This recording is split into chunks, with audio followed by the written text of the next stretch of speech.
ونبلونكم بشيء من الخوف والجوع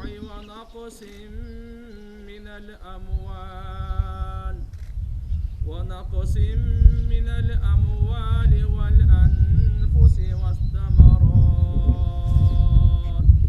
وإليه راجعون.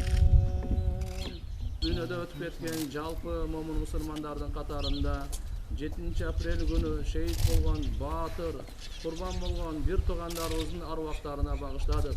Амин би рахматика я архамар рахим.